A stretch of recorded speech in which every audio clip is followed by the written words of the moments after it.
मैदा बहुत खराब रहता है, कुछ भी खाता हूँ, यहाँ पर बोझ बन जाता है, दिल खराब होने लगता है, जलन इतनी होती है और मैंने तो इतने इलाज करवाए, इतने डॉक्टर्स को दिखाया, मैंने बड़ी दवाइयाँ खाई, बड़े-बड़े प्रोफ़ेसर्स के पास गया लेकिन मसला हल नहीं हुआ। कितने लोग हैं ये आम तौर पे बात बोलते हैं, डॉक्टर साहब जी मैदा ठीक नहीं है, मैदे ने ज़िंदगी बर्बाद कर ਦਿੱਤੀ है। ਮੈਦੇ ਦੀ ਵਜ੍ਹਾ ਤੋਂ ਬਲੱਡ ਪ੍ਰੈਸ਼ਰ ਵੱਧਦਾ, ਮੈਦੇ ਦੀ ਵਜ੍ਹਾ ਤੋਂ ਨੀਂਦ ਨਹੀਂ ਆਉਂਦੀ, ਮੈਦੇ ਦੀ वजह ਤੋਂ कोई काम-काज नहीं कर ਹੁੰਦਾ। देखें, बहुत सारे लोगों को तो वाक़ई मैदे का जेन्युइन मसला भी होगा, मैदे की सोज़िश होती है, मैदे के अल्सर्स होते हैं, ज़ख्म हो सकते हैं, छोटी आँत के हो सकते हैं। एसिडिटी का बहुत ज़्यादा मसला होता है क्या कि जो हमारे मैदे ने तेज़ाब पैदा करना होता है खाने को हज़म करने के लिए, वो ख़ुराक वाली नाली में आता है तो जलन महसूस होती है या वो तेज़ाब ज़्यादा पैदा होने की सूरत में मसाइल होते हैं। उनका अद्वियात के साथ इलाज भी हो जाता है। लेकिन वो मैदे के मसाइल जिनका अद्वियात के साथ इलाज ही नहीं होता, उनका क्या करें?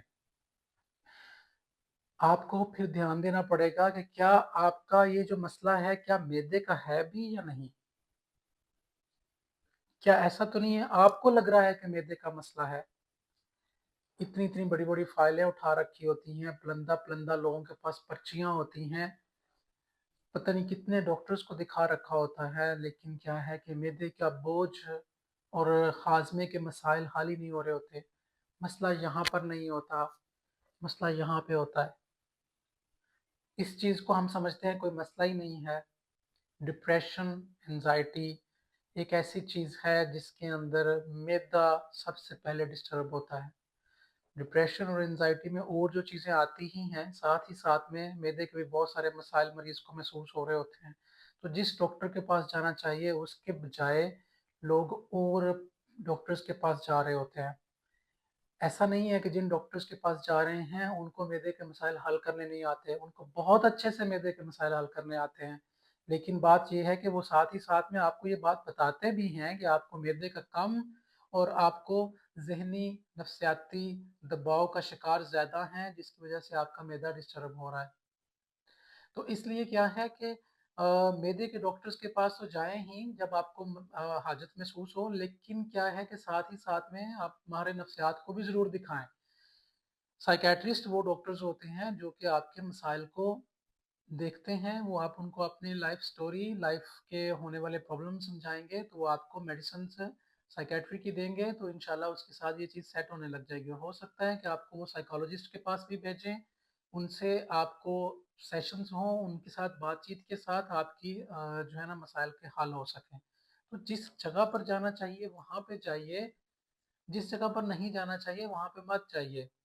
और इसमें कुछ थोड़े से टिप्स आपको ये बता देते हैं कि आपका लाइफ़स्टाइल जो है ना वो इस तरह का है कि वो आपके मैदे के मसाइल ज़्यादा कर रहा है।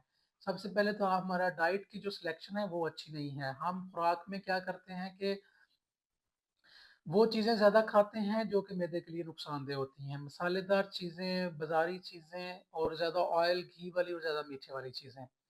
अच्छा, और दूसरे नंबर पे क्या क्या है कि हमारी लाइफ में स्लीप वेक साइकिल बड़ा ख़राब है, उठने और सोने की कोई रूटीन ही नहीं है, खाने की कोई रूटीन ही नहीं है और सबसे बड़ी बात ये है कि ये जिस्म अल्लाह पाक ने चलने-फिरने, वर्ज़िश के लिए बनाया था, इसके हर जोड़ के अगर स्ट्रक्चर को खोल के देखा जाए तो आपको समझ लगेगी कि इसके ऊपर समझ लें, लिखा हुआ है कि इसको इस तरफ को मूव करना है, इसको इस तरफ को मूव करना है। मूव का मतलब हरकत है, तो हरकत तो हम अपने जिस्म को देते ही नहीं हैं।